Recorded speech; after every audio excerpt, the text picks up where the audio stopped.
जब लग गुरु मिले न साचा, तब लग गुरु करो 10 पांचा। क्या गुरु बदल सकते हैं? क्या गुरु बदलने से पाप लगता है? अध्यात्म के इस मैदान में आखिर सही गुरु कौन है? गीता जी में वर्णित तत्वदर्शी संत कौन है?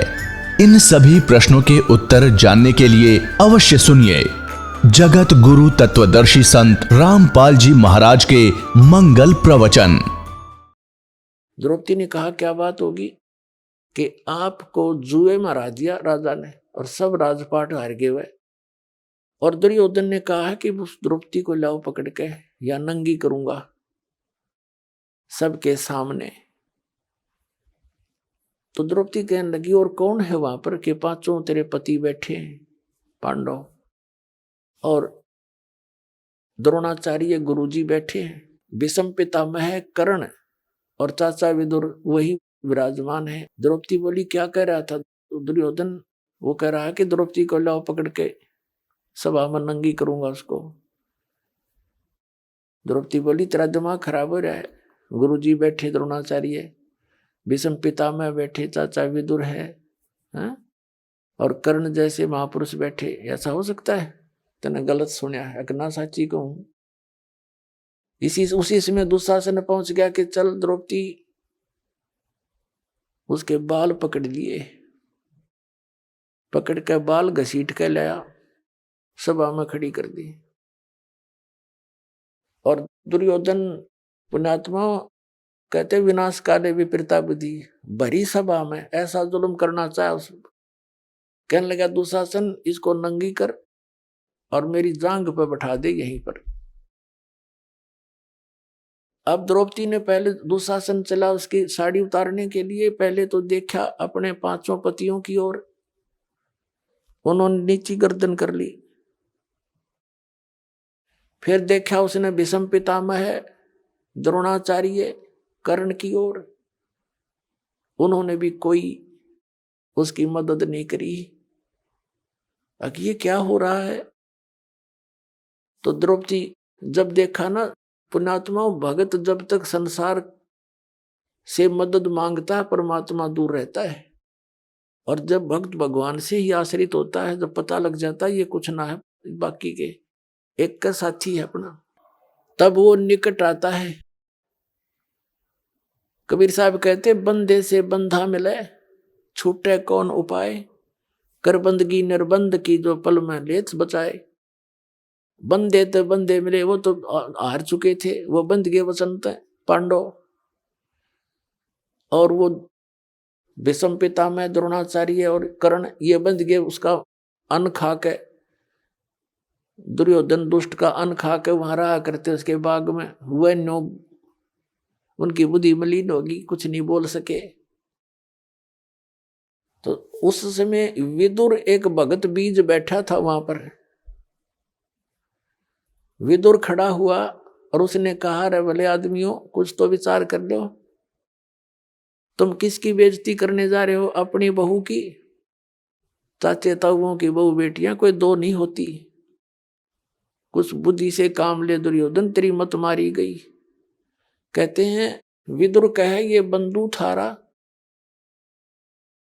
एक का कुल एक का परिवारा। विदुर के मुख पर लगा थपेड़ा, तू तो है पांडवों का चेहरा, तू तो है बांदी का जाया। कहते हैं भीष्म द्रोण और कर्ण मुस्काया।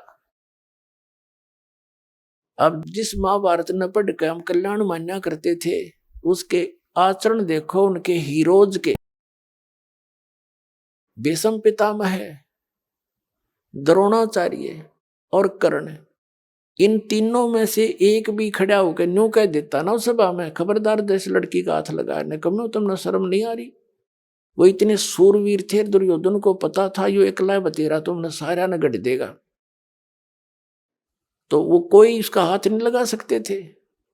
लेकिन उस दुर्योधन के अन्न खाकर उसकी सेवा से शुश्रूषा से इतने बुद्धि भ्रष्ट हो गए, वह एक भी नहीं बोला, नो खड़ा होगा तू कह के रहा क्या कर रहा है, और बल्कि विपरीत उसने प्रतिक्रिया की उन तीनों नालायकों ने।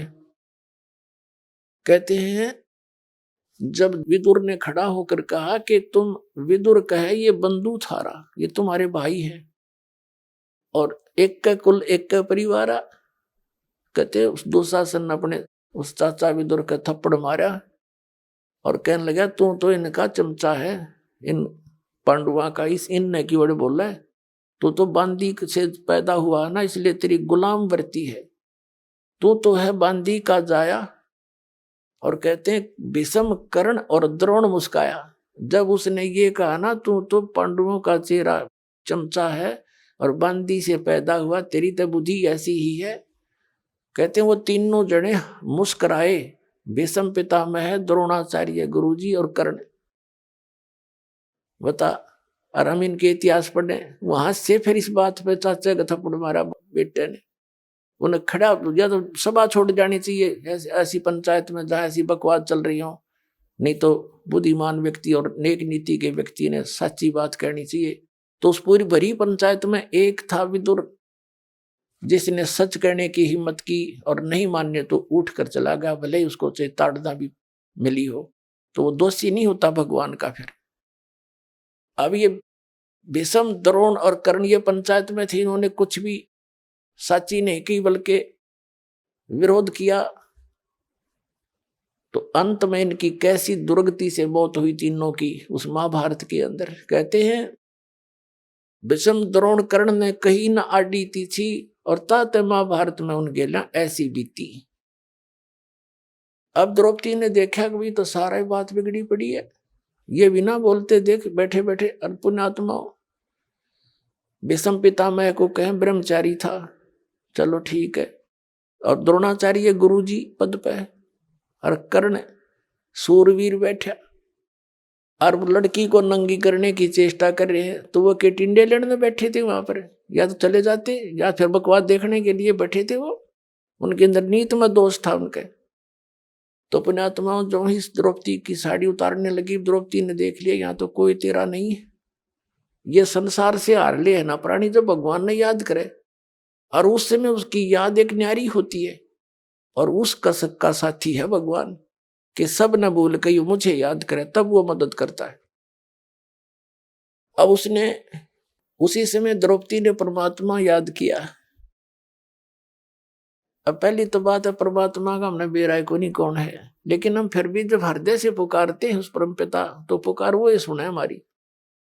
अब श्री कृष्ण तो उस समय वहां मौजूद था, उसने कौन भगवान मानने था जब तक सारे लट्ठम लट्ठा रहे थे, वो तो बाद में पता चला कि भाई विष्णु अवतार थे, ये ऐसे ऐसे थे, वो अलग बात है। तो उस समय उसने भगवान याद किया।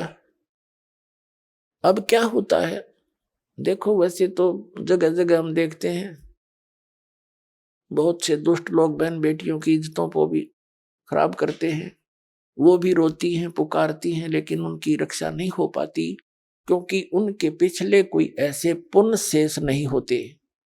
और इसी प्रकार द्रौपदी ने पुकार की तो उसका कोई पिछला पुण्य था और परमात्मा को पता था कि इसके ऊपर एक ऐसी आपत्ति आवेगी, उससे पहले व्यवस्था करके दाता एक अंधे महात्मा से वो चीर दिवा के उसे आशीर्वाद दिवा दिया। अब क्या होता है हमारी पुकार यहां से जब हम हृदय से रोते हैं भगवान के दरबार में, धर्मराज के दरबार में जाती है। धर्मराज के दरबार में जब हमारी पुकार जाती है तो वहां जाते ही धर्मराज के दरबार में हमारी वो सीढ़ी चालू हो जाती है। अब धर्मराज देखता है कि इसके ऊपर कोई आपत्ति आई है, इसका कोई ऐसा प्रतिफल है, ऐसा पुण्य जिससे मैं इसकी रक्षा करा सकूं। तो वहां क्या देखा कि इसका तो इतना गजब का पुण्य है, किसने कपड़ा दे रखा है एक महात्मा को, इसके बदले में तो कुछ भी दिया जा सकता है। तो वहां से उसकी रिफ्लेक्शन आती है जिसको वो गुरु रूप में मान रही होती है। उस समय श्री कृष्ण उसके गुरु थे। अब श्री कृष्ण तो अपनी रुक्मणी के साथ अपने महल में शतरंज खेल रहा था।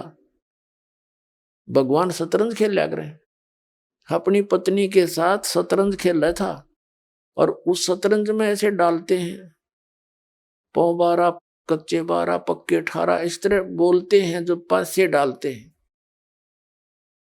तो श्री कृष्ण ने यूं पासे डाले, पासे डालते हाथ ऐसे हो गया, अकड़ गए, और उसने कहा अनंत। अब रुक्मणी तेने सोचे थी पासे डाल के कोई मांगेगा, न्यू बोलेगा कच्चे 12 पक्के 18, वो ना बोलकर उसने कहा अनंत, जैसे एकदम करंट सा आ गया उसके शरीर में।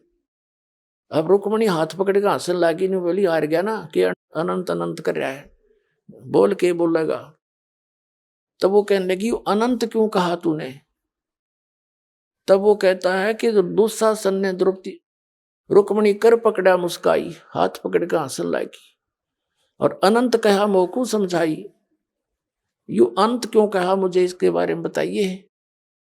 ये सूक्ष्म वेद के अंदर परमात्मा ने यथार्थ ज्ञान दिया। पुण्यात्मा, आप अभी तक तो आपने अध खबड़ा सा ज्ञान सुन रखा था बस। ये है कंप्लीट स्पिरिचुअल नॉलेज जो आपके स्वरूप हो रहा है। रुक्मणी कर पकड़ा, मुस्काई, अनंत कहा मोकू समझाई। श्री कृष्ण कहते हैं दुशासन ने द्रौपदी पकड़ी, हमरी भगत सकल में सिखरी। अब उसमें रिमोट तो मालिक का बोल रहा था उस समय, कबीर भगवान का। उसने तो आप नहीं पता मैं क्या बोल रहा हूं। हमरी भगत पे छोड़ी हुई तो हमारा नाम न ले वह कोई, तनदेही से पासा डारी। वो तो खेलन लग गया फिर वहां पर, और पहुंचे सूक्ष्म रूप मुरारी। कबीर परमात्मा पहुंचे द्रौपदी के सिर पर, पहुंचे सूक्ष्म रूप मुरारी। खेचत खेचत खेच कसीसा, सिर पर बैठे हैं जगदीशा। द्रौप सुता के चीर बढ़ाए, शंख शंखों पार नहीं पाए। अंधे को कोपीन दई थी, अंधे को कोपीन दई रे भाई, ताते उसका चीर बढ़ाई। अब कुछ दिन उधर तो वो दुशासन थक लिया, ढेर लाग गया। कहते हैं दुशासन 10,000 हाथियों का ताकत रखता था, और द्रौपदी कमल का फूल जैसी थी। परमात्मा की आड़ में जीव नो सुरक्षित रहा करे। वो थक के पसीनम पसीना होकर ढेर लग गया चीर का, और बैठ गया मुंह लटका के, इतना योद्धा। तब वो चीर काट दिया गया, और द्रौपदी को कह दिया गया तो आप जाइए। कुछ दिनों के बाद फिर श्री कृष्ण आए वहां पर। तब श्री कृष्ण जी से पूछा कि हे भगवान, आपने मेरा कौन सा पुण्य मेरे आगे अड़ गया था जो मेरी इज्जत आपने ऐसी राख दी। भगत तो अपने गुरु ने कहा करे। तो परमात्मा ने उसकी दिव्य दृष्टि खोल दी श्री कृष्ण की, अपने रिमोट से उसको दिखाया को हो द्रौपदी, जो आज तेरी रक्षा जो की है भगवान ने, वो बताऊं कौन से पुण्य से की है। कहां बताइए कि एक समय तू स्नान करने गई थी, अपने पिता के घर पे थी कंवारी। उस समय एक साधु अंधा महात्मा जल में स्नान कर रहा था, और उसकी कॉपी एक लंगोट था, वो गुम हो गया था, जल में बह गया था। और आपने एक साड़ी का टुकड़ा पाड़ के दिया है उसने। ये फिल्म चल पड़ती है ऐसी, जिनकी दिव्य दृष्टि थोड़ी बहुत काम करने लग जाती है। तो उस कपड़े के बदले में तेरा यो ढेर ला दिया भगवान ने। अब द्रौपदी कहती है भगवान, उस एक लीर के कारण मेरे हो गए चीर अपार। जब मैं पहले जान जाती तो सर्वस देती वार। ओए कहते ऐसे महापुरुष का कि मेरे छोटे से कपड़े को देने से उस महापुरुष को और इतना प्रतिफल मिल गया मुझे। यदि मुझे पहले पता होता तो मैं पता नहीं के दान दे देती, क्या कर देती उस महापुरुष के लिए। तो पुण्यात्माओं, यहाँ अपने एक वचन सुना कि हमारी भगत पे छोड़ी हुई तो हमारा नाम ना ले वह कोई। तो परमात्मा कबीर परमेश्वर ही आपके साथ है तभी से। अब द्रौपदी ते किसन क्रेडिट दिए रहो, लेकिन तीनों लोकों में प्रवेश करके सबका धारण पोषण वो परमात्मा ही करता है, वही आकर रक्षा करता है। गरीबदास जी कहते हैं जगत का पेखना पेख्या, धनी का नाम ना लेखा। हम एक दूसरे को क्रेडिट देते, उसने न्यू कर दिया, उसने ऐसे कर दिया। कहते जो करने वाला उसका कितना नाम जिक्र भी नहीं। जगत का पेखना पेख्या, धनी का नाम ना लेखा। जो सब कुछ करा उसका तुम्हें पता ही नहीं, उसका जिक्र भी नहीं करते तुम। तो पुण्यात्माओं, ये परमेश्वर वो है जो हमारे पर आने वाली आपदाओं से बचाव के लिए पूर्व ही कुछ ऐसे क्रियाएं करा देता है, और फिर जब हम सीधे उससे जुड़ जाते हैं, जैसे अब तो सारी ये क्रिया वो होंगी जो आपके आने वाली आपदाओं को दूर करेगा दाता। अब तो शुरुआत होगी बिल्कुल खुल्लम खुल्ला। तो अब तो जो भी आप करोगे आपकी सीधी मदद होगी, पल पल पर मदद होगी। अब जो सच्चे मनते सच्चे दिलते समर्पित हो जाता भगवान पर, सभी अन्य क्रियाएं छोड़ देता है, ये तभी आपको स्वीकार करेंगे जब आप अन्य साधनाएं त्याग दोगे और एक परमात्मा पर आश्रित हो जाओगे। एक का साध्य सब सदै और सब साध्य सब जावे, माली सींचे मूल को फिर फले फूले अगावे। बुद्धिमान व्यक्ति पौधे की जड़ों को सींचता है, और यदि उस पौधे को उल्टा करके टहनियों की तरफ कोई गाड़ कर उसकी सेवा करता है, सिंचाई करता है, तो वो मूर्ख है। वो शास्त्र विधि त्याग का मनमाना आचरण है। जैसे हम इस संसार रूपी वृक्ष की इन तीनों शाखाओं की पूजा करते थे, ब्रह्मा विष्णु महेश की, विशेषकर विष्णु और शिव की, तो ये तो हमने पौधे को उल्टा गाड़ लिया था। अब जड़ की पूजा करेंगे, कबीर भगवान है जड़, उसकी सिंचाई करेंगे तो ये भक्ति रूपी पेड़ बड़ा हो जाएगा, टहनियां के फल लगेंगे। ब्रह्मा विष्णु महेश ही आपके संस्कारों को देंगे, लेकिन ये देंगे तब जब आप उस मूल की पूजा करोगे। एक के साध्य सब सदै और सब साध्य सब जावे, माली सींचे मूल को फिर फले फूले अगावे। अपने आत्माओं परमात्मा कबीर जी आए थे, यही तत्व ज्ञान सुनाया करते थे। उनके इस तत्व ज्ञान को सुनकर ये जो दूसरे धर्म गुरु थे वो सभी चिंतित हो गए कि इसके ज्ञान ने यदि जनता ने स्वीकार कर लिया कबीर जी के ज्ञान को, तो तुम्हारी रोजी रोटी खत्म हो जाएगी। उन्होंने परमात्मा के विरोध में बहुत ज्यादा जनता को भड़का दिया और कहा ये जुलाहा झूठा है, इसकी बात तो में मत माना करो। उसके लिए बहुत सी यातनाएं भी परमात्मा को दी। एक सिकंदर लोधी नाम का दिल्ली का बादशाह था।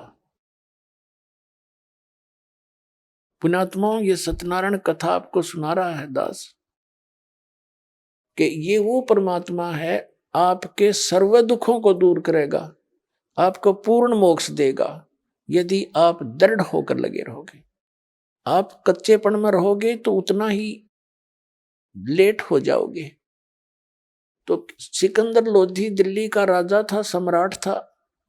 उसके अंतर्गत अन्य छोटे मोटे नरेश उसके अधीन होते थे। जैसे काशी के अंदर वीर देव सिंह बघेल काशी नरेश था, और अन्य जितने भी भारतवर्ष उस समय इराक ईरान तक और गजनीव तक, अफगानिस्तान, पूर्वी और पश्चिमी पाकिस्तान, बलोचिस्तान, ये सभी भारत ही कहलाता था। इन सब का वो शासक था। उसको भयंकर रोग हो गया, ऐसा दे रोग जलन का हो गया। जलन का रोग इतना भयंकर होता है जैसे किसी के हाथ पर कोई उबलती हुई चाय गिर जा या पानी गिर जाता है, फिर वो कितनी पीड़ा होती है। और उससे तो फिर ऊपर फाले भी पड़ जाते हैं, बुरा हाल हो जाता, जख्म बन जाते। लेकिन जलन के रोग में फाले नहीं पड़ते, लेकिन पीड़ा उतनी ही रहती है, उसको कांस्टेंट रहती है। उसने दिल्ली का बादशाह होने के नाते सब जगह ट्रीटमेंट करवा लिया, कोई आराम नहीं हुआ। वैद्यों को कह दिया कि तुम मुंह मांगे पैसे दूंगा, मुझे स्वस्थ कर दो। अब राजा के लिए वैद्य तो वैसे सिर धड़कीबाजी लगा देता है, लेकिन ऑल इन वेन, सब निष्फल रहे। फिर जंतर मंत्र सब जगह करवाए, धार्मिक अनुष्ठान करवा के छक लिया, कोई राहत नहीं। फिर किसी ने बता दिया कि काशी के अंदर एक कबीर राम के महापुरुष आए हैं, यदि उनकी रजा हो जाए तो वो आपको ठीक कर सकते हैं। उनके तो आशीर्वाद से भी आप स्वस्थ हो सकते हो। अमरता क्या नहीं करता। बनारस में पहुंच गया, काशी में।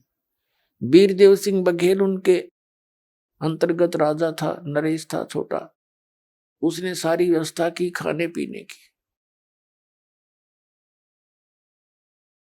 अब सारी मेज के ऊपर काजू किस्मत सेब संतरे और दूध सब कुछ रखवा दिया और कहा राजन भोजन पाओ।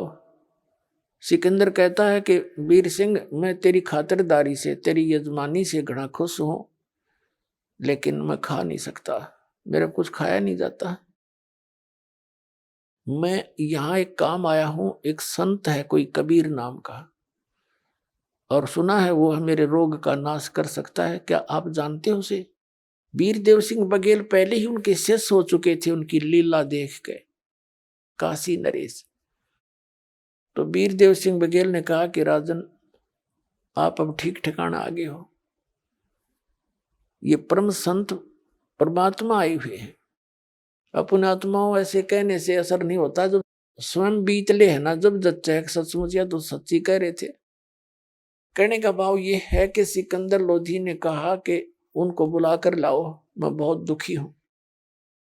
अब वीरदेव सिंह बघेल के सामने समस्या आ गई कि यू राजा दिल्ली का सम्राट और मैं इसका नौकर, यदि मना करूं तो बात बिगड़गी, और यदि बाई ऑर्डर अपने गुरुजी को बुलाऊं तो मेरा सारा भक्ति नाश हो गया।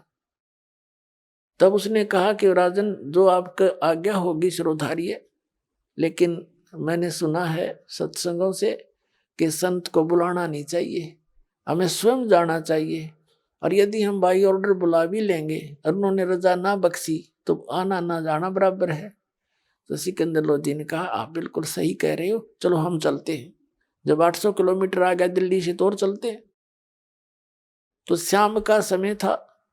शाम के समय कबीर परमेश्वर जी स्वामी रामानंद जी के आश्रम में आते थे आरती के समय। सिकंदर लोधी और वीरदेव सिंह बघेल, काशी नरेश, ये दोनों राजा स्वामी रामानंद जी के आश्रम के सामने पहुंचे। वहां एक पहरेदार बैठा था, गेट कीपर, सेवादार। उसे कहा कि वीर सिंह ने पहले ही आगाह कर दिया कि महाराज जी से आज्ञा लेकर आओ कि दिल्ली के बादशाह सिकंदर लोधी आए हैं और कबीर जी से मिलना चाहते हैं। तो पर उस जो गेट पर रहता था सेवादार, उसने कहा कबीर साहब अभी आए नहीं है। तो उन्होंने पूछा क्या कब आएंगे? कि आएंगे अवश्य, पर ये नहीं कह सकते कब आएंगे, आरती से पहले आते हैं, अभी समय है आरती में घंटा आध घंटा। तो वीर सिंह ने कहा कि स्वामी रामानंद जी से कहो कि दिल्ली के बादशाह सिकंदर लोधी आए हैं और जब तक कबीर साहब आएंगे तब तक इंतजार करना चाहते हैं। अब द्वारपाल ने जाकर कहा कि महाराज जी ऐसे ऐसे दिल्ली के बादशाह सिकंदर लोधी आए हैं और आपके यहाँ आश्रम में कुछ देर बैठना चाहते हैं, जब तक कबीर साहब आए उसका इंतजार करना चाहते हैं। स्वामी रामानंद जी थे, वो पहले तो सभी अन्य कास्ट वालों से, जैसे जुलाहों से, चमारों से, अन्य सभी से वो अपने को दूर रखता था, उनको छूने नहीं देता था, उनको दीक्षा भी नहीं देता था, आश्रम में भी आना अलाउड नहीं था।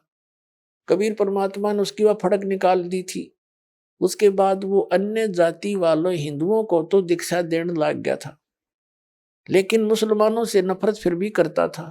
अब परमात्मा कबीर जी एक तीर से कई शिकार करते हैं। उधर से रामानंद जी को भी अभी 50% भगत बना था, वो उसको भी भगत बनाना था। और सिकंदर लोधी यदि सीधा जाकर परमात्मा मिल लेते, वो क्योंकि उसके हृदय में जगह थी नहीं, होते कह जे डॉक्टर आया था उसके पास, झाड़ा ला देगा मैं चाल पड़ूंगा। और वो चाहते थे कि इसमें भक्ति प्रवेश करूं, और भक्ति प्रवेश उसके अंदर होती हो जो कति आधीन हो जाता है। सिकंदर लोधी को आधीन बनाना था। अब उस सेवादार ने जाके कहा स्वामी रामानंद जी से कि ऐसे ऐसे एक सिकंदर लोधी दिल्ली के सम्राट मुसलमान बादशाह आए हैं, आपके आश्रम में कुछ दिन रुकना चाहते हैं, कुछ देर। रामानंद जी ने कहा कि उसको कहो बाहर बैठ जाए, इन मलेच्छों के लिए इस आश्रम में जगह नहीं है मुसलमानों के लिए। अब उस आवाज को सिकंदर लोधी भी सुने था, क्योंकि साथ ही कोने में साइड में महात्मा का वहां आसन था।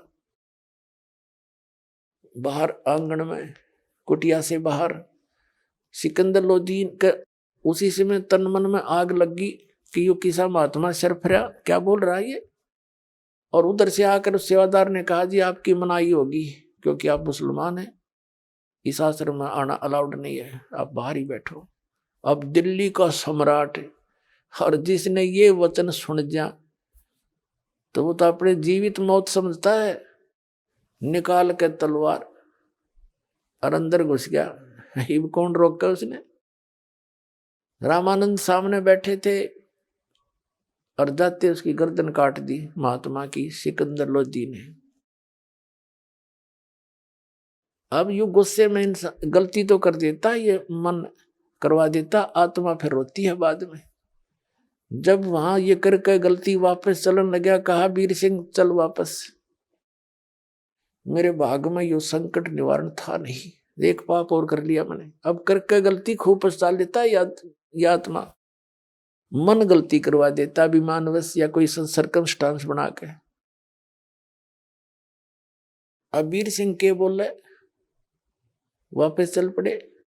वो जो ही आश्रम से बाहर निकले सामने कबीर परमात्मा आ रहे थे। उस वीर सिंह ने कहा कि महाराज जी तो ये आगे। अब वीर सिंह जी तो उनके शिष्य थे, दंडवत प्रणाम किया।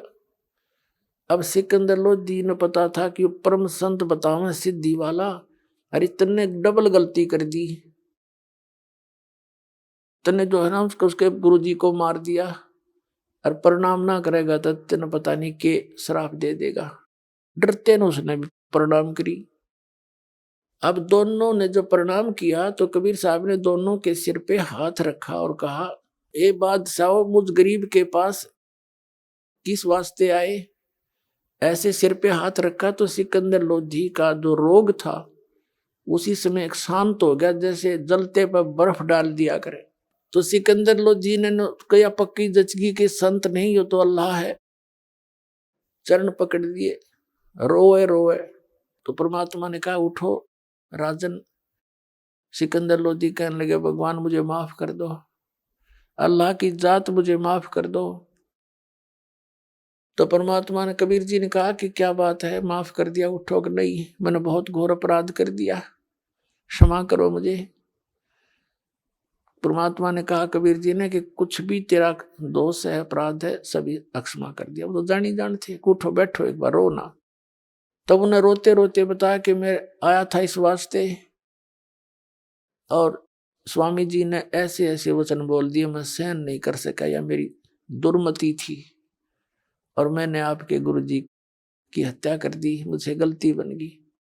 परमात्मा ने कहा कि तेरी गलती नहीं है, इनका संस्कार ही ऐसा था, आपके हाथों ही इसकी मृत्यु थी। ये तो लेख लिखे हुए थे, इसमें कौन रोक सकता है, आप चिंता मत करो।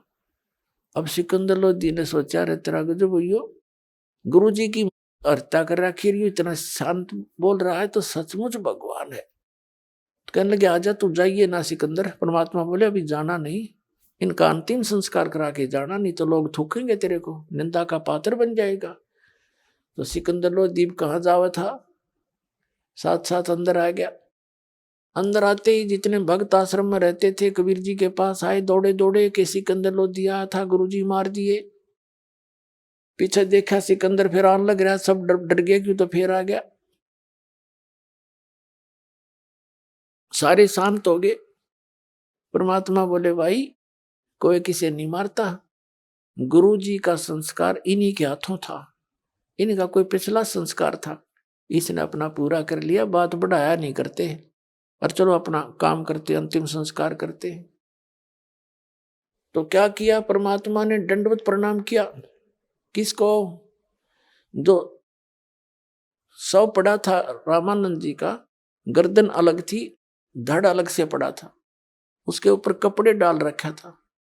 तो परमात्मा ने अपना गुरु जी के रूप में प्रणाम किया और कहा गुरुदेव एक बार उठियो, आरती करेंगे। और देखो सिकंदर लोदी दिल्ली के राजा आपके दर्शनार्थ आए हैं। परमात्मा ने ऐसा कहा था, वो सिर उठ के और धड़ पे जुड़ गया। रामानंद जी उठे, सामने देखा फिर सिकंदर को, फिर आंखें लाल करी।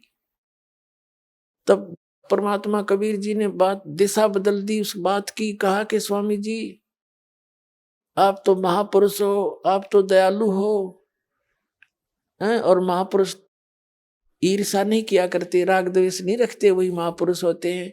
आप सभी आपके बच्चे हैं, हिंदू और मुसलमान सब आपके ही बच्चे हैं। तो कुछ शांत हुआ। फिर उसने नीचे देखा, उसने देखा कि मेरी तो मृत्यु हो गई थी और उसके शरीर से आधे हिस्से से दूध की धारा निकली थी, सिर कटा जब, और एक धारा निकली थी खून की, रक्त की। तब उस स्वामी रामानंद जी ने परमेश्वर कबीर जी से पूछा कि हे परमात्मा, एक बात बताओ, मेरा सिर कटा और इसमें से रक्त की धारा भी निकली, दूध की, इसका कारण बताओ। तो परमात्मा ने कहा कि स्वामी जी, पहले आप अपने आप को ब्राह्मण होने के नाते घना श्रेष्ठ मानते थे, तो आप 100% रॉन्ग थे, 100 के 100 गलत थे, आप बेसिक महात्मा बड़े फरो थे। और फिर आपने हिंदू समाज के अन्य सभी वर्ग के वर्ण के व्यक्तियों को स्वीकार कर दिया, आप 50% शुद्ध हो गए। अब अभी भी आप मुसलमानों को अलग मानते हो, ये भी तो उसी परमात्मा के बच्चे हैं, आप ही के बच्चे। संत में इतना दोष होना चाहिए, इसलिए आप 50% शुद्ध हुए, 50% नहीं हुए। और जब तक शुद्ध नहीं होगे भक्ति मोक्ष मिले नहीं। अब वो तो मोक्ष के लिए ही मर रहा था बेचारा, 16 साल की उम्र से गोड्डे रगड़ रहा था। और फिर ये ज्ञान जब सुना तो खड़ा होकर उस वृद्ध व्यक्ति ने सिकंदर लोदी बादशाह को सीने से लगा लिया कि बेटा मेरे से गलती बन गई, मेरी बुद्धि कमजोर है। अपनात्माओं कहने का भाव ये है कि हम उस परम पिता की इस सत कथा से कोसों दूर रहे। हमने रामकृष्ण की कथा सुन सुन बहरे हो लिए, इनके ड्रामे बना लिए, रामलीला करने लग गए, नाचन लग गए, कहाँ आकर खड़े हो गए। थोड़ी बहुत धार्मिकता थी वह इन रामलीला में सांग करके नाश कर दिया। तो पुण्यात्माओं, अब नए सिरे से स्थापना होगी इस भक्ति मार्ग की। अब जड़ें मजबूत होंगी और शुरुआत से ही सही चलेगी, और फिर से पूरे विश्व में ये सत भक्ति का विस्तार होगा, प्रचार होगा, और पूरे विश्व में शांति होगी। अब प्रसंग जो चला था कि समर्थ का शरणाग हो, रंग होरी हो, भाई कदे न हो ए काज राम, रंग होरी हो। कहते समर्थ की शरण गहो, समर्थ की शरण में आ जाओ, फिर कभी अकाज नहीं होगा, आपका कोई मिस हैपनिंग नहीं होगी आपके। ये सत्कर मान लेना, पूरे विश्वास के साथ लगना, ये वो समर्थ है कबीर साहब। इसकी शरण में आने के बाद फिर अपने प्रारब्ध कर्म में आई हुई आपदाएं भी ये ऐसे टालेगा, पहले कारण बना देगा, क्योंकि कारण बन ही गया। आप सत साधना कर रहे हो, आपका एक एक सांस बहुत कीमती है। आप जो दान पुण्य करते हो ठीक ठिकाने हो रहा है। पहले तो हम बाढ़ में गिरा थे कि तो कुछ डाल दिया, कि तो श्राद्ध निकाल दिए, कि तो 500 लत्ते दे दिए, कपड़े, ये कोई दान था? 100 रुपये की बूंदी बांट देते मंगलवार के दिन, काक पीटते फिरा करते, धर्म कर दिया, वो खाक धर्म था। कहते हैं जिन हर जैसा सुमरिया, ताको तैसा लाभ, ओसा प्यास न भाग ही, जब लग दसे नि आब। कहते हैं जैसी जिसने परमात्मा की भक्ति धर्म साधना की है उसको उतना ही लाभ मिलेगा। ओस चाटने से प्यास नहीं बुझती, और गिलास गट गट पीवे उससे प्यास बुझा करे। हम ओस चाट रहे थे जो इस भक्ति को छोड़कर अन्य जो पुण्य दान करते थे, तो उससे आत्मा की तृप्ति नहीं हो रही थी। अब आपको गिलास के गिलास पिलाए जाएंगे यहाँ पर उस परमात्मा के अमृत के। 500 यज्ञ होती हैं यहाँ पर, 500 यज्ञ इस पृथ्वी पर अगर यदि कहीं पर है तो सतलोक आश्रम बरवाला हरियाणा के अंदर है। एक यज्ञ है धर्म की, दूसरी यज्ञ है ध्यान, और तीसरी यज्ञ हवन की, चौथी यज्ञ परिणाम, और पांचवी यज्ञ है तत्व ज्ञान। तो पांचों यज्ञ आपकी यहां पूर्ण होती हैं। एक तो धर्म यज्ञ है, जैसे आप यहां आते हैं, क्योंकि यहां कोई भोजन के लिए नहीं आते बच्चे, बहन बेटियां भाई, परमात्मा के लिए आते हैं। और भोजन तो शरीर की आवश्यकता, ये तो आवश्यक है। तो यहां जो किया गया दान आपका मर्यादावत दान है। और फिर इस दान से फिर हर तरह की यहाँ पर कोई प्रचार में उसी का अंश लगता है, भोजन भंडारे में लगता है, ये रजाई कंबल मंगाने के लिए लगता है, शेड झोपड़ी डाली इसके लिए लगता है। तो ये सब तरह का आपका सामूहिक लाभ आपको प्राप्त हो रहा है। ये तो धर्म यज्ञ। एक अनजान व्यक्ति आ गया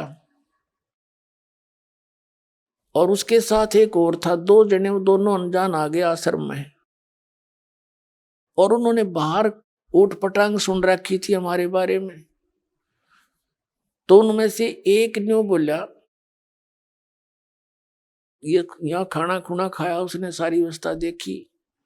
एक ने कहा कि भाई नो बाहर न्यू कह रहे थे, मजाक कर रहे थे, नो कहे, उसने तो न्यू कहे रामपाल बोला भगवान उतर रहा है। तो दूसरा बुद्धिमान था उसके साथ, नो बोला भाई ऐसा धर्म होना लग रहा है यहाँ पर, ऐसा भोजन भंडारा, यहाँ तो भगवान ना उतर रहा उन्हें तो उतर जा। उसने क्या उदाहरण दिया कि पहले पुराने समय में हमने देखा, एक 2 मन चावल बना करते धर्म के नाम पे, और वर्षा हो जाया करती, मीठे चावल बना के खाया करते गांव में हैं। और यहाँ तो भाई कमाल हो रहा है, ये तो भंडारा के कुछ आज तक हमने देखा है नहीं सा, जो मांगे वही वस्तु उपलब्ध है, छक छक खाओ, कोई वो खाओ, कोई पूछताछ नहीं। तो भाई ये काम भगवान बिना नहीं हुआ करते। तो पुण्यात्मा सत्कर्म मान लेना, जो धर्म और जो व्यवस्था यहाँ पर हो रही है ये विश्व में नहीं है, और ये कबीर भगवान बिना नहीं हो सकती, वो कबीर परमात्मा कर रहे हैं, हम तो दास है उनके, हमें तो निमित्त बना के बैठा रखा है आपके लिए। लेकिन सारा कुछ वो परमात्मा आप अपने बच्चों के लिए कर रहा है।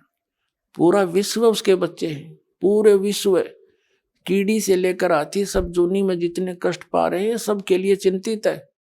अब ऐसा मुहिम चली है, या ये फिक्स टाइम है परमात्मा का। अब जैसे जगह जगह मोबाइलों में परमात्मा की वाणी, आरती, मंत्र चल रहे हैं, कोई खेतों में कर रहा है, कोई मजदूरी कर रहा है, कोई दुकान पर, कोई अपने नौकरी पर, तो सब जगह ये वाणी परमात्मा की चलती है, आरती होती है, तो पड़ोसियों को भी लाभ होता है इसका। अब जैसे कोई घर में हलवा बनावा है, हलवा पड़ोसी को नहीं मिलता तो महक तो बढ़िया मिला है उसने तो एक कोई गोबर गिर रहा उसके अंदर, उसकी बदबू पड़ोसिया ने विशेष दर अपने आप को भी हानि करे। तो इसी प्रकार पुण्यात्माओं, ये परमात्मा की जो महिमा है, ये परमात्मा की जो महिमा दूर तक असर करे है। ये चींटी, हाथी, इन सब जीव जंतुओं पर भी इसका प्रभाव होता है। इनके जो पाप हैं वो नरम हो रहे हैं, कम हो रहे हैं। जैसे एक पड़ोसी ला रहा रागनी और फिल्मी गाने चलावे हैं, और कोई ऐतराज नहीं किसी ने। एक भक्त कह रहा था जी मैंने थोड़ी सी आरती ऊंची कर दी, 10 लाने देन आ गए, इन्होंने बोले अपने भीतर भीतर चलाया करो, अंदर अंदर कान ना फोड़ो हमारे बता। और कोई जैसे गाने चला रहा था एक, नो बोला थोड़ी आवाज करिए तेज, मैंने सुनती कोई ना। वह गाने की तो आवाज तेज करावे, आरती की मंदी करावे, कोई बात नहीं, फिर भी इसका असर होता है। अब जैसे किसी को सर्प डस जाता था, पहले आध्यात्मिक तरीके से इलाज किया जाता था, इलाज करने वाले को गार्डू बोला करते थे, सपेरा। वो एक मंत्र सिद्ध कर लेता था भगवान की वाणी का, और उस मंत्र को उस मूर्छित सर्प दसे हुए व्यक्ति पर, बेहोश पर बोलता रहता था, बार बार बोलता रहता था। उस मंत्र को ना तो वो जिस पर बोला जा रहा है वो सुन रहा है, वो तो अचेत पड़ा है, लेकिन उस मंत्र ने उसके विष को उतार दिया और वो सचेत हो गया, जीवित हो गया। ऐसे ही ये सभी जितने जीव जंतु हैं, इनके ऊपर पाप कर्म इतने जबरदस्त है, और आप अन्य मनुष्य भी, तो वो अचेत पड़ी है उनकी आत्मा। इस परमात्मा की वाणी को बेशक वो ना सुन सकते, ना समझ सकते, और ना भी चाहते, और ये चल रही है तो उनके बहुत से पापों को ये खत्म करेगी वाणी, और फिर ये सचेत हो जाएगी आत्मा। फिर एक दिन भूख लगेगी उसको भी भगवान की। तो ये इस प्रकार प्रचार कर रखा भगवान ने। तो इस प्रकार सभी जीव जंतु जो इस परमात्मा की वाणी की रेंज में आएंगे, उनको भी धीरे धीरे मनुष्य जीवन मिलना शुरू हो जाएगा अभी, और उनका भी कल्याण होगा। पूरे विश्व में ये परमात्मा की महिमा जाएगी और सबका कल्याण होगा। अब जो प्रसंग चल रहा है, एक यज्ञ है धर्म की। यहाँ पर जो धर्म किया जाता है, भंडारा चलता है, शेड बनाए जाते हैं आपके लिए, ये रजाई सेवा, रजाई तैयार की गई है बच्चों के पैसे से, तो आपके ही पैसों से।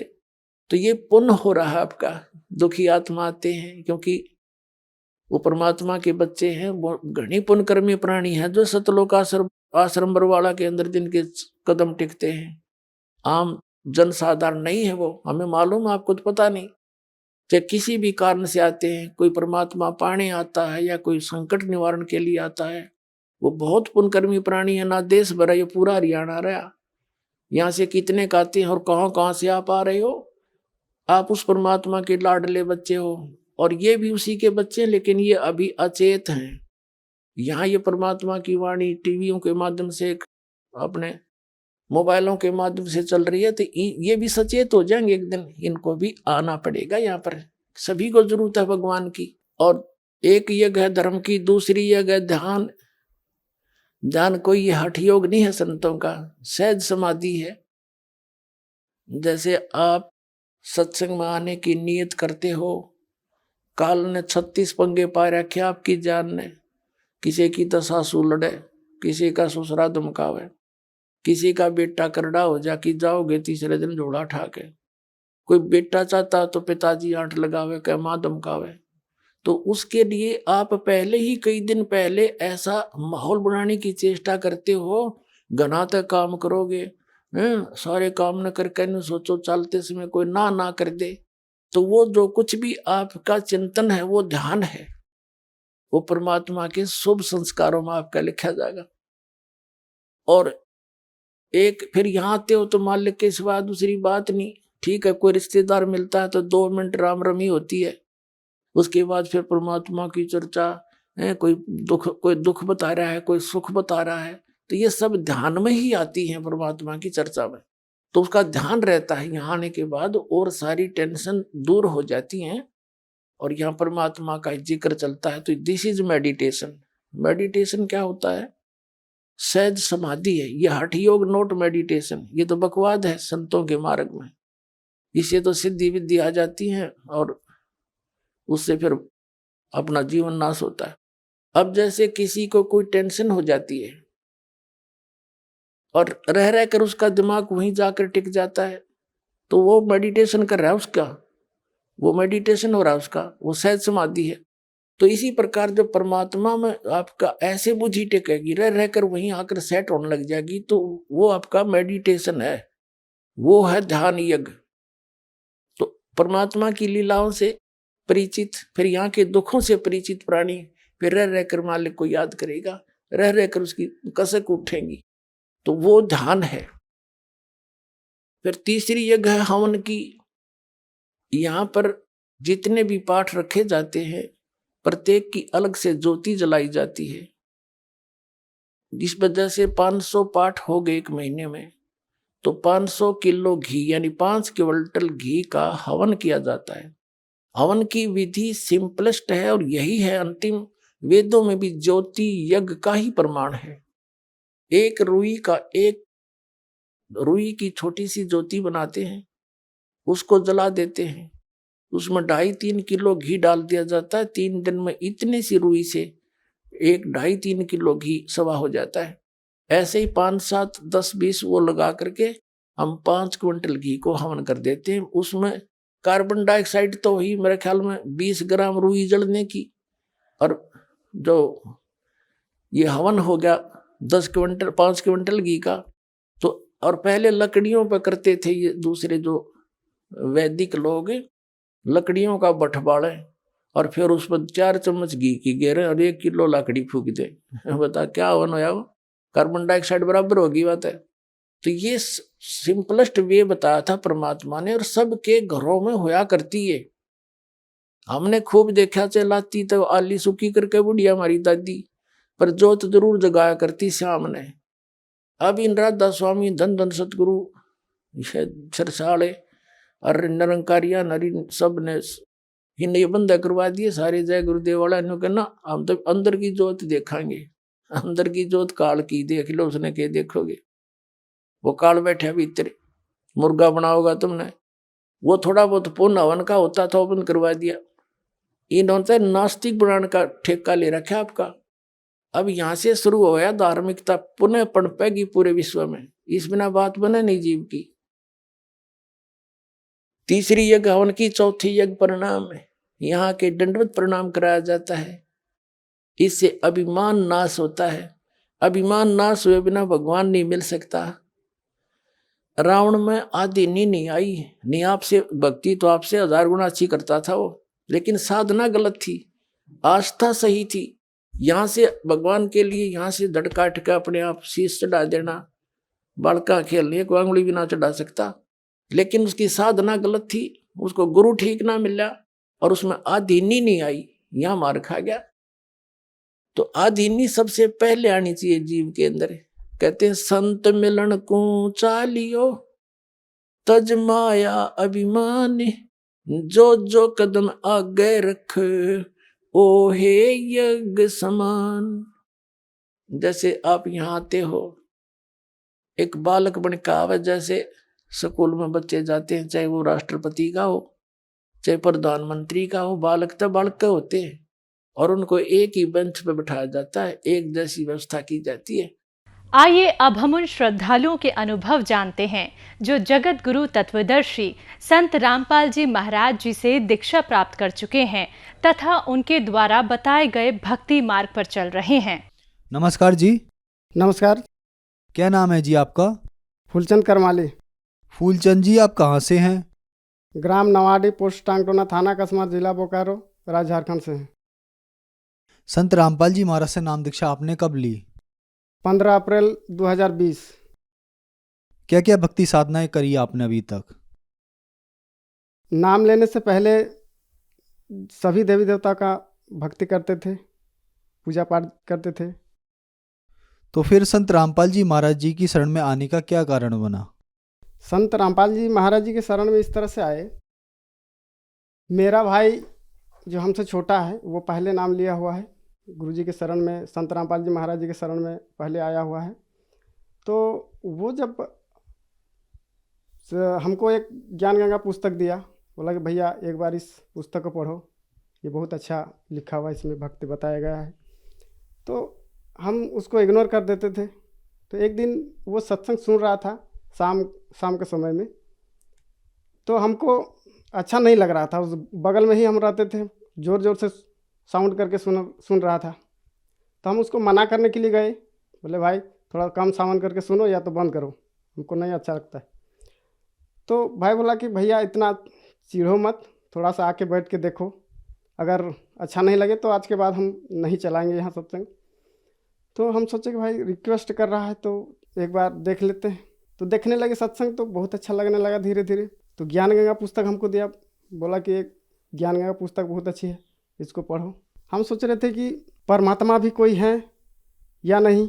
पहले हम जो भक्ति करते थे उसमें श्री विष्णु, श्री शंकर भगवान, श्री ब्रह्मा जी को ही परमात्मा बताया जाता था, लेकिन हम दिमाग में कन्फ्यूजन रहता था कि श्री विष्णु, श्री ब्रह्मा, श्री शिव ये तीनों अलग अलग हैं, फिर कभी बताते हैं कि नहीं तीनों एक ही हैं। फिर विष्णु पुराण जब हम लोग देखते थे तो उसमें बताता था कि नहीं विष्णु भगवान सर्वे सर्वा हैं, परमात्मा बताते हैं उसमें। और जब महादेव जी का देखते थे सीरियल तो उसमें बताता था कि नहीं महादेव जी हैं, सृष्टि के रचयिता। हम तो कन्फ्यूजन में थे, तो हम समझ नहीं पाते थे, लेकिन ये चीज़ हमको दिमाग में रहता था कि कोई तो होगा जो सबका सृष्टि किया हुआ है, सबका रचना किया हुआ है, लेकिन हमको ये मार्ग नहीं मिल रहा था। हम शुरू से ही भक्ति में आस्था रखते थे, लेकिन इन्हीं देवी देवता के चक्कर में हम कन्फ्यूजन में रहते थे। तो ज्ञान गंगा जब मिला हमको, सृष्टि रचना पढ़े, तो हमको समझ में आया कि नहीं, परमात्मा है जिनकी भक्ति करने से सभी का कल्याण होता है, रोग दुख करते हैं, वो सभी प्रकार के कष्टों को निवारण करते हैं। तो उसी बीच में तो मेरी दीदी का दिमागी दौरा हो गया, और वो लॉकडाउन के समय में था। हम लोग सभी इधर उधर इलाज करते जा रहे थे, लेकिन कहीं पर इलाज नहीं हो रहा था, कोई इलाज करने के लिए तैयार नहीं था। ओझा वैद्य भी हम लोग कराए थे। लास्ट में हम लोग को मैंने समझ में आया कि परमात्मा तो हैं। मेरा भाई बोल रहा था कि नहीं, सो अगर परमात्मा के शरण में जाती तो ये ठीक हो जाती। तो हम लोग फिर विचार किए सभी को कि एक बार चलते हैं, नाम लेते हैं और फिर देखते हैं क्या होता है। संत रामपाल जी महाराज जी के नाम ले लिए ऑनलाइन के थ्रू से। जैसे कि आपने बताया कि आपने संत रामपाल जी महाराज से ऑनलाइन नाम दीक्षा ली, तो संत रामपाल जी महाराज से ऑनलाइन नाम दीक्षा लेने के बाद क्या आपको लाभ भी हुए? जी, लाभ यह हुआ कि दीदी धीरे धीरे ठीक हो गई। वो उसका दिमागी हाल खराब था, वो पागल हो चुकी थी और लॉकडाउन में कोई इलाज नहीं कर रहा था। दीदी को हम लोग पहले दिखा रहे थे उस तरह का कि कहीं भूत तो नहीं लगा है, कहीं वो किसी ने या तो डरा दिया है या तो कुछ किया है, तो इस तरह से ओझा वैद्य कर रहे थे। तो ओझा वैद्य से भी नहीं ठीक हो रहा था।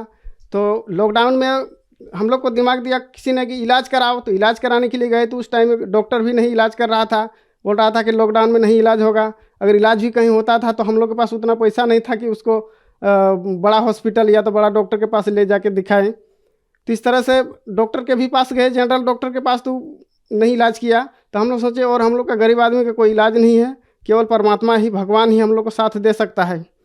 तो इसीलिए हम लोग सोचे कि परमात्मा, हमको तो ज्ञान हो चुका था ज्ञान गंगा पुस्तक से कि परमात्मा आए हैं इस धरती पे वर्तमान में। तो हम लोग गए, बोले कि नहीं चलो संत रामपाल जी महाराज जी के शरण में जाएं।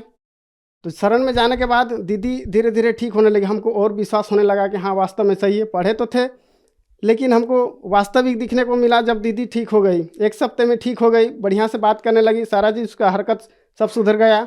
उसके बाद उसका लाभ ये हुआ, और मेरा पर्सनली लाभ ये है कि हम पहले बहुत नशा करते थे। इसी उम्र में हम इतना इतना गुटखा खाते थे, शराब भी पीते थे, गांजा भांग दारू सिगरेट जो भी था नशे वाला चीज़, ये संगति के साथ हम लोग करते थे। तो बहुत करते थे। दिन में आदत इस तरह का बन गया था, 10-12 गुटखा जैसे हो गया, कमला पसंद हो गया, शिखर हो गया, उस टाइम में चलता था, पराग हो गया। इस तरह से जहाँ जिस तरह का जाते थे उस तरह जैसा मिलता था उस तरह के गुटखा खाते थे, 10-12 खा जाते थे दिन में। और धीरे धीरे मेरा मुंह जो खुलने नहीं लगा था, इतना छोटा हो गया था, चावल भात भी नहीं खा पाते थे हम, इतना छोटा हो गया था मुंह। और नशा के चलते मेरा पेट में गैस बनते जाता था और गैस से पेट दर्द करता था। जगह जगह में इलाज भी करवाते थे, ठीक नहीं होता था। डॉक्टर बोलता था नशा मत करो, गुटखा मत खाओ, लेकिन संगति में छोड़ नहीं पाते थे हम। संत रामपाल जी महाराज जी के शरण में आने के बाद नशा छूट गया। पेट दर्द हमको रोज करता था, लेकिन नशा नहीं छोड़ पाते थे। जब शरण में आए संत रामपाल जी महाराज जी के, तब नशा छूटा, और नशा छूटने के बाद पेट दर्द मेरा गायब हो गया, पेट दर्द नहीं करने लगा। उसके बाद और मेरा बीमारी था क्या कि डिप्रेशन में धीरे धीरे हम जाने वाले थे। सोचते सोचते हम बेहोश हो जाते थे, गिर जाते थे। तो मालिक के शरण में आने के बाद, जो संत रामपाल जी महाराज जी के शरण में आने के बाद, वो भी पूर्ण रूपेण ठीक हो गया, अब तंदुरुस्त हैं। और तीसरा लाभ और हुआ कि जब मेरा बच्चा 4 साल का था तो उस टाइम जॉन्डिस हो गया उसको, जॉन्डिस हो गया। जॉन्डिस होने के बाद देहाती इलाज कराए थे आयुर्वेदिक, जिसमें 15 दिन चला गया, और 15 दिन जाने के बाद ठीक नहीं हुआ उसका दवाई से। तब ले गए डॉक्टर के पास। डॉक्टर के पास गए तो डॉक्टर ने बताया कि नहीं, कि इसका खून बनना बंद हो गया है, और खून बनना बंद हो गया है, अब नहीं बनेगा, इसको खून चढ़ाना पड़ेगा, तभी जाके आपका बच्चा रह सकता है, नहीं तो नहीं बचा पाएंगे इसको आप। तो हम लोग गरीब परिवार से हैं, इसके वजह से खून तो रोज़ चढ़ा नहीं पाएंगे, प्रत्येक महीना चढ़ाने का बोल रहा था कि प्रत्येक महीना चढ़ाना पड़ेगा। तो हम लोग सोच रहे थे कि इतना खून कहाँ मिलेगा, कौन देगा, कैसे बचा पाएंगे, बहुत टेंशन में हो गए थे हम लोग। डॉक्टर ने जवाब दे दिया था, बताया था कि इसका खून बनना बंद हो गया है, अब इसका कोई इलाज नहीं है, इसका इलाज ऊपर वाला ही कर सकता है, बाकी हमसे नहीं होगा। जब तक ये ज़िंदा रहेगा तब तक इसको महीना में खून चढ़ाना पड़ेगा, नहीं तो ये ज़िंदा नहीं रहेगा। संत रामपाल जी महाराज जी के शरण में आने के बाद हम लोग प्रार्थना लगाए, और प्रार्थना लगाने के बाद वहाँ से आदेश आया कि परमात्मा दया करेंगे, और उसके बाद फिर चेक करवाए। चेक कराने के बाद पॉजिटिव रीजन आया कि इसका खून बनना चालू हो गया है, और आज अभी एक बोतल भी पानी नहीं चढ़ाई या तो खून नहीं चढ़ाई उसके पास, और अभी बच्चा तंदुरुस्त है, स्वस्थ है। देखिए, ये सिकलिन का बीमारी था बच्चा का, जो पॉजिटिव बताया था, जिसमें खून बनना बंद हो गया था, और खून महीना चढ़ाने को बोला था डॉक्टर, जब तक जिंदा रहेगा। इसका कोई इलाज नहीं है। बच्चा का नाम है उदय कुमार, 4 साल उम्र है इसका। फिर जब संत रामपाल जी महाराज जी के शरण में आए, प्रार्थना लगाए मालिक के शरण में, तो प्रार्थना लगाने के बाद इसका रिपोर्ट फिर से चेक करवाए तो इसका खून बनना चालू हो गया था। पहले इसका इतना ग्राम खून रह गया था, 4.6 ग्राम। संत रामपाल जी महाराज जी के शरण में प्रार्थना लगाए, हे परमात्मा, अगर इस बच्चे का खून बनना बंद हो गया है, नहीं अगर खून बनना चालू होता है तो नहीं बचा पाएंगे परमात्मा, सो आप दया कीजिए। उसके बाद हम रिपोर्ट फिर से करवाए, चेक करवाए तो 6.7 ग्राम खून हो गया। उसके बाद अभी तक बच्चे को एक बूंद भी खून नहीं चढ़ाए हैं। अभी बच्चा तंदुरुस्त है, ठीक है, स्वस्थ है। जबकि डॉक्टर बताया था कि इनका खून बनना बंद हो चुका है। डॉक्टर ने ये बताया कि ये लाइलाज बीमारी है, इसका कोई इलाज नहीं है। जबकि संत रामपाल जी महाराज जी के दया से आज वो बच्चा ठीक हो गया और स्वस्थ है। बच्चे की उम्र मात्र 4 साल थी और जॉन्डिस की भी बीमारी थी। आज संत रामपाल जी महाराज जी के कृपा से वो जॉन्डिस भी ठीक हो गया और बच्चा ठीक है। सर, संत रामपाल जी महाराज से नाम दीक्षा लेने के बाद आपको बहुत लाभ मिले, जैसे कि आपने बताया कि डॉक्टर्स ने ये कह दिया था कि इस बीमारी का इलाज नहीं है और आपका बच्चा जितना भी जिएगा उसको ब्लड चढ़ाना पड़ेगा हर महीने। बच्चे की उम्र मात्र 4 साल थी। संत रामपाल जी महाराज ने आपके बच्चे को जीवन दान दिया, और भी बहुत सारे लाभ संत रामपाल जी महाराज देते हैं। ऐसे लाखों बीमारियाँ संत रामपाल जी महाराज ने ठीक कर दी है। तो जो दर्शक आज आपको टीवी पर देख रहे हैं और वो भी बीमारियों से ग्रस्त हैं या किसी न किसी चीज़ से परेशान हैं, उनके लिए आप क्या कहना चाहेंगे? उनके लिए हम तो प्रार्थना करना चाहते हैं हाथ जोड़ के कि संत रामपाल जी महाराज कोई आम इंसान नहीं है, वो पूर्ण संत हैं। अगर परीक्षण करना हो तो धर्म ग्रंथों को देखिए, धर्म शास्त्रों को देखिए, उसमें भी संत का पहचान बताया गया है। और आप पहचान करके संत रामपाल जी महाराज जी के शरण में आइए, ताकि आपका भी दुख दूर हो और आपका भी जीवन सुखीमय हो। संत रामपाल जी महाराज से नाम दीक्षा कैसे ली जा सकती है? आजकल सभी सोशल मीडिया, टीवी चैनल में सत्संग आता है, जिसमें सत्संग के पीरियड में पीली पट्टी नीचे चलती है जिसमें नंबर लिखा होता है। उस नंबर में फ़ोन करने पर अपने नज़दीकी जिला नामदान सेंटर का नंबर दिया जाता है। उस नंबर में कॉल करके आप नामदान ले सकते हैं और अपना जीवन कल्याण कर सकते हैं। धन्यवाद सर।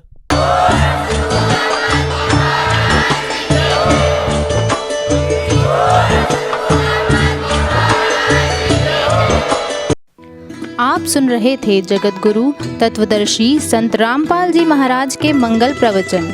अधिक जानकारी के लिए संपर्क करें